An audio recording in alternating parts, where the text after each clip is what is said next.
There is a reality more present than now, not perceived yet felt, near us, through us, a reality, transcendent, sublime, with light awaiting, across the passage we call death.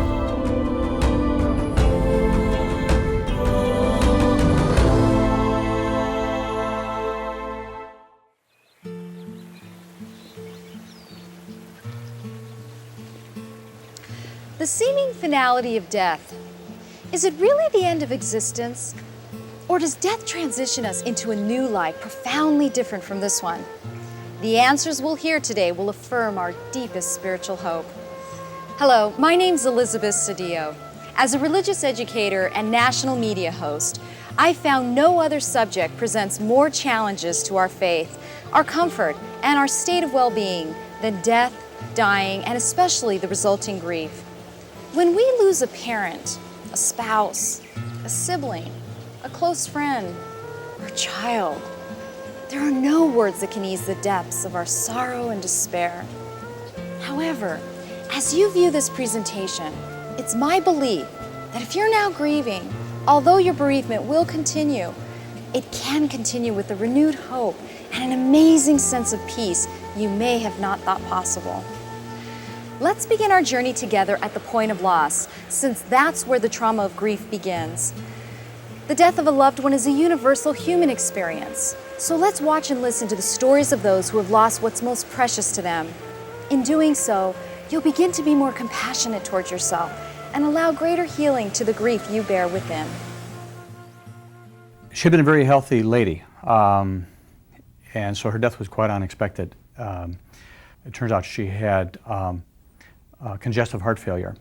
I sat her in the chair, and I started getting her dressed, and asked her what outfit she wanted, and she told me, and I got it out of the closet, and I said, "Is this the one?" And she said, "Yes, that's the one."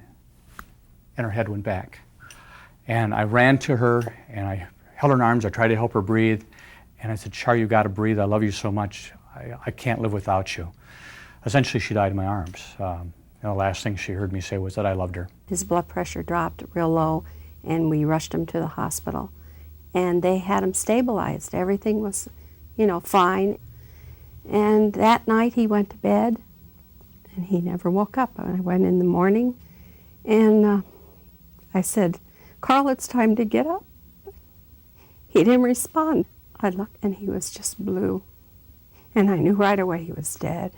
I remember we were out playing a little volleyball. I remember he looked kind of funny, and I said, "Ryan, are you okay?" And he said, "Yeah, I'm fine. I'm just got blurred vision and lightheaded all of a sudden." It was a warm day, and so we'll, go ahead and sit in the shade and relax. Basically, about 30 seconds later, I turned around to see if he was okay, and he was out cold, and he basically died in my arms that day.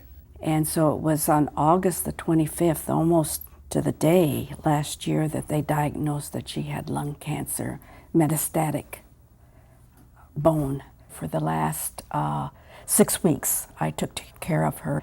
But one day, I know she had asked me, she says, "Mom, why are you doing this?" And I said, "Because I love you." And she says, "Well, she says, you're going to be the one that gets me to heaven." And she seemed to, after that, just to kind of let go. And we got up the next morning, and she had died in her sleep. My dad had leukemia, and we knew he was going to die. And we were keeping a vigil for him.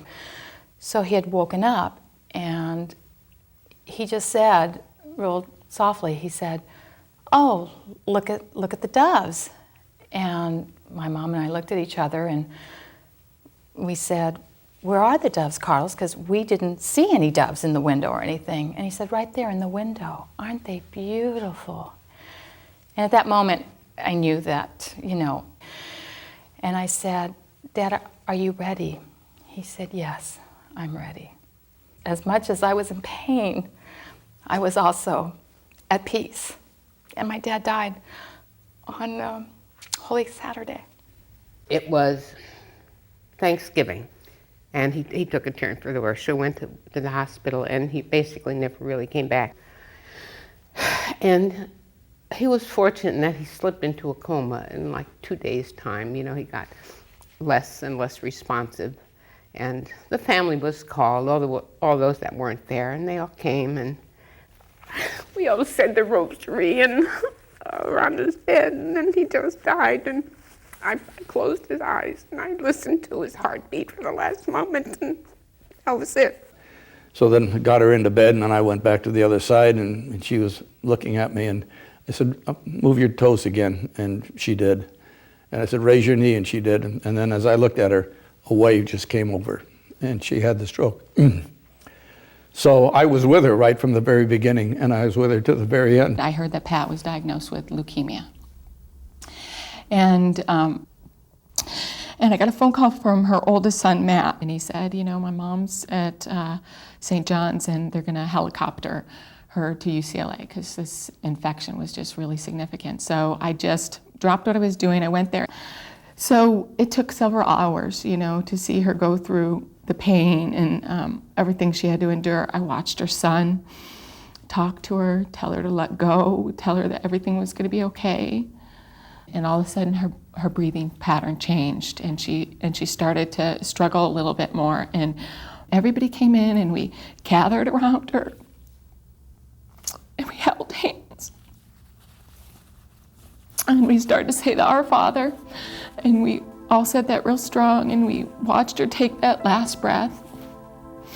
And in just that second, she was gone.